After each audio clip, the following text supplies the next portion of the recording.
March 15ನೇ ತಾರೀಕು ನಮ್ಮ ದೇಶದಲ್ಲಿ ಲೋಕಸಭಾ ಚುನಾವಣೆಗಳ ದಿನಾಂಕ ಘೋಷಣೆ ಆಗಿದೆ. ಆ ಗಳಿಗೆಯಿಂದ ಎಲ್ಲ ಕಡೆ ಈ ಮಾಡೆಲ್ ಕೋಡ್ ಆಫ್ ಕಾಂಡಕ್ಟ್ ಅಂತೇನಿದೆ, ಚುನಾವಣಾ ನೀತಿ ಸಂಹಿತೆ ಜಾರಿಗೆ ಬಂದಿದೆ. ಒಂದ್ಸಲ ಚುನಾವಣಾ ನೀತಿ ಸಂಹಿತೆ ಬಂದ ಮೇಲೆ ವಿಶೇಷವಾಗಿ ಸಚಿವರು ಈ ಕೋಡ್ ಆಫ್ ಕಾಂಡಕ್ಟ್ ಅನ್ನ ಕಟ್ಟುನಿಟ್ಟಾಗಿ ಪಾಲಿಸಬೇಕಾಗಿದೆ. ಅವರು ತಮ್ಮ ಕಚೇರಿಯನ್ನ, ವಿಧಾನಸೌಧದಲ್ಲಿರುವ ತಮ್ಮ ಕಚೇರಿನ ಪಕ್ಷದ ಚಟುವಟಿಕೆಗಳಿಗೆ ಉಪಯೋಗಿಸಿಕೊಳ್ಳೋದು ಇದು ಚುನಾವಣಾ ನೀತಿ ಸಂಹಿತೆಯ ಸ್ಪಷ್ಟ ಉಲ್ಲಂಘನೆ. ನಿನ್ನೆ ರಾಜ್ಯದ ಉಪಮುಖ್ಯಮಂತ್ರಿಗಳಾದ ಶ್ರೀ ಡಿ.ಕೆ. ಶಿವಕುಮಾರ್ ಅವರು ವಿಧಾನಸೌಧದಲ್ಲಿ ಶ್ರೀಮತಿ ನಜ್ಮಾ ನಜೀರ್ ಚಿಕ್ಕನೇರಳೆ ಅವರನ್ನ ಕಾಂಗ್ರೆಸ್ ಪಕ್ಷಕ್ಕೆ ಸೇರ್ಪಡೆ ಕಾರ್ಯಕ್ರಮವನ್ನು ವಿಧಾನಸೌಧ ಸಚಿವರ ಕೊಠಡಿನಲ್ಲಿ ಮಾಡಿಕೊಂಡಿರೋದು ಇದು ಚುನಾವಣಾ ನೀತಿ ಸಮಿತಿಯ ಸ್ಪಷ್ಟ ಉಲ್ಲಂಘನೆ. ಇದು ಒಂದು ರೀತಿ ಆಡಳಿತ ಪಕ್ಷದ ಅಟ್ಟಹಾಸನ ತೋರಿಸುತ್ತೆ. ನಾವು ಬೇಕಾದ ವಿಧಾನಸೌಧವನ್ನು ಕೂಡ ಕಾಂಗ್ರೆಸ್ ಆಫೀಸ್ ಆಗಿ ನಾವು ಪರಿವರ್ತನೆ ಮಾಡ್ತೀವಿ ಅಂತ. ಸೊ ಈ ಕುರಿತು ನಾವು ಚುನಾವಣಾ ಆಯೋಗಕ್ಕೆ ದೂರು ಕೊಟ್ಟಿದ್ದೇವೆ. ಅವರು ಕೂಡ ಇದನ್ನು ಗಂಭೀರವಾಗಿ ಪರಿಗಣಿಸಿದ್ದಾರೆ. ಅದರ ಬಗ್ಗೆ ನಾವು ತುರ್ತು ಕ್ರಮವನ್ನು ನಾವು ತಗೊಳ್ತೀವಿ ಅಂತ. ಇನ್ನು ಎರಡನೇದು, ಕರ್ನಾಟಕ ಲೋಕಸೇವಾ ಆಯೋಗ ಮತ್ತೊಮ್ಮೆ ಸುದ್ದಿನಲ್ಲಿದೆ. ತಪ್ಪು ಕಾರಣಕ್ಕೋಸ್ಕರ ಸುದ್ದಿಲಿದೆ. ಪಕ್ಷಗಳಿಗೆ ಇನ್ನೊಂದು ಪೆಟ್ಟನ್ನ ಅದು ನೀಡಿದೆ. ಮತ್ತೆ ನಮ್ಮ ರಾಜ್ಯದಲ್ಲಿ ಈ ರೀತಿ ಪಟ್ಟಿಗಳು ಕಾಣೆಯಾಗೋದು ಬಹಳ ಸುಲಭ. ವರ್ಗಗಳ ಆಯೋಗದಿಂದ ಅಂತ ಏನ್ ಮಾಡಿದ್ರು, ಅದರದೇ ಒಂದು ಕಡತನ ಆಗೋಗ್ಬಿಡ್ತು, ಸಮೀಕ್ಷೆನೇ ಹೋಗ್ಬಿಡ್ತು. ಇವಾಗ ಈ ನೇಮಕಾತಿ ಪಟ್ಟಿ ಹೋಗ್ತಾ ಇದೆ. ಇದರಿಂದ ಆಕಾಂಕ್ಷಿಗಳ ಮನಸ್ಸು ಮೇಲೆ ಏನು ಆಘಾತ ಆಗತ್ತೆ ಅನ್ನೋದನ್ನ ಆಯೋಗದ ಸದಸ್ಯರು ಅಥವಾ ಅಲ್ಲಿರೋ ಅಧಿಕಾರಿಗಳು ಮನಗಂಡಬೇಕು. ಸೊ ಇದ್ರ ಬಗ್ಗೆ ರಾಜ್ಯ ಸರ್ಕಾರ, ಮುಖ್ಯ ಕಾರ್ಯದರ್ಶಿಗಳು ಇದನ್ನ ಗಂಭೀರವಾಗಿ ಪರಿಗಣಿಸಬೇಕು. ವಿಧಾನಸೌಧದಲ್ಲಿ ಮುಖ್ಯ ಕಾರ್ಯದರ್ಶಿಗಳ ಮೂಗಿನಡಿನೇ ಕಾಂಗ್ರೆಸ್ ಆಫೀಸ್ ಆಗುತ್ತೆ ವಿಧಾನಸೌಧ. ಕೂಗಳತೆ ದೂರದಲ್ಲಿರುವ ಲೋಕಸೇವಾ ಆಯೋಗದಲ್ಲಿ ಕಡತನೆ ಮಾಯ ಆಗುತ್ತೆ.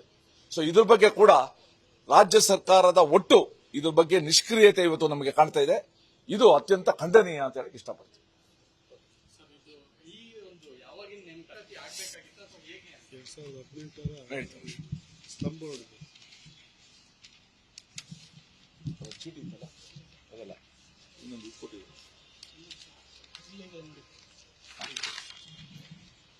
ಈಗ ಕೆಪಿಎಸ್ಸಿನಲ್ಲಿ 1916ನೇ ಇಸ್ವಿನಲ್ಲಿ ಇಂಜಿನಿಯರ್ ನೇಮಕಾತಿಗೋಸ್ಕರ ನಡೆದಿತ್ತು. 2016ನಲ್ಲಿ 2018ರಲ್ಲಿ ಒಂದು ಹೆಚ್ಚುವರಿ ಪಟ್ಟಿನ ಪ್ರಕಟ ಮಾಡಿದ್ರು 2018ರಲ್ಲಿ.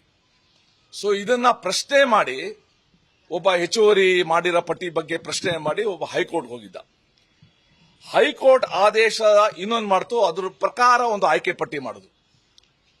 ಅದು ಕೆಪಿಎಸ್ಸಿಯ ಒಂದು ಗೋಪ್ಯ ಶಾಖೆ ಇದೆ. ಐ ಥಿಂಕ್ ಕಳ್ತನ ಆಗೋದೆಲ್ಲ ಗೋಪ್ಯ ಶಾಖೆನೆಲ್ಲ ನನಗೆ ಗೊತ್ತಿಲ್ಲ. ಆ ಗೋಪ್ಯ ಶಾಖೆಯಲ್ಲಿ ಆಯ್ಕೆ ಪಟ್ಟಿ ತಯಾರಾಯಿತು. 2024 ಜನವರಿ 22ನೇ ತಾರೀಕು ಕೆಪಿಎಸ್ಸಿ ಕಾರ್ಯದರ್ಶಿಗಳ ಆಪ್ತ ಶಾಖೆಯಲ್ಲಿ ಆ ಕಡತ ಸ್ವೀಕಾರ ಆಗಿದೆ, ಯಾವುದೋ ಆಯ್ಕೆ ಪಟ್ಟಿದು. ಆ ಬಳಿಕ ಕಡತ ನಾಪತ್ತೆ ಅಂತ ಅವರೇ ದೂರು ಕೊಟ್ಟಿದ್ದಾರೆ. ಈಗ ಎಲ್ಲಾ ಶಾಖೆನಲ್ಲೂ ಕಡತಕ್ಕೋಸ್ಕರ ಶೋಧ ಮಾಡ್ತಾ ಇದ್ದಾರೆ. ಹೇಗೆ ನಾವು ಕೆಪಿಎಸ್ಸಿಲಿ ನ್ಯಾಯಕ್ಕೋಸ್ಕರ ಶೋಧ ಮಾಡ್ತಾ ಇದ್ವಿ, ಹುಡುಕಾಟ ಮಾಡ್ತಾ ಇದ್ವಿ, ಕಡತಕ್ಕೋಸ್ಕರ ಮಾಡ್ತಾ ಇದ್ದಾರೆ.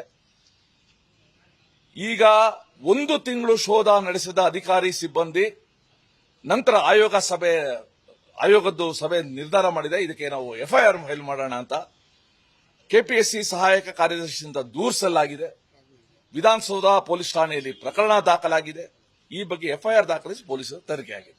ಒಟ್ಟಾರೆ ಎಷ್ಟು ತಿರಸ್ಕಾರವಾಗಿ, ಎಷ್ಟು ಬೇಜವಾಬ್ದಾರಿತನದಿಂದ ಈ ಕೆಪಿಎಸ್ಸಿ ನಡ್ಕೊಂಡಿದೆ ಅನ್ನೋದಕ್ಕೆ ಇದೊಂದು ತಾಜಾ ಉದಾಹರಣೆ. ಈ ಹಿಂದೆ ನಿಮ್ಮ ಸರ್ಕಾರ ಇದ್ದಾಗ ನಿಮ್ಮ ಕ್ಷೇತ್ರದ ಮಹಿಳಾ ಮುಖಂಡರು ಬಲೆ ನರಸಿಂಹ ಕೆಪಿಎಸ್ಸಿ ಅಕ್ರಮನ ಬಯಲಿಗೆಳಿದ್ನಂತ ಅವತ್ತು ಇದನ್ನ ಮಾಡಿದ್ರು. ಇವತ್ತೇನು ಹೇಳ್ತೀವಿ?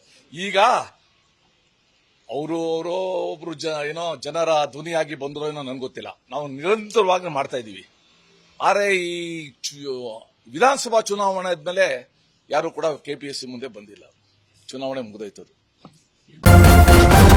ನ್ಯೂಸ್ ಫಸ್ಟ್, ನಿರ್ಭೀತಿಯಿಂದ ನಿಮ್ಮ ಪರವಾಗಿ.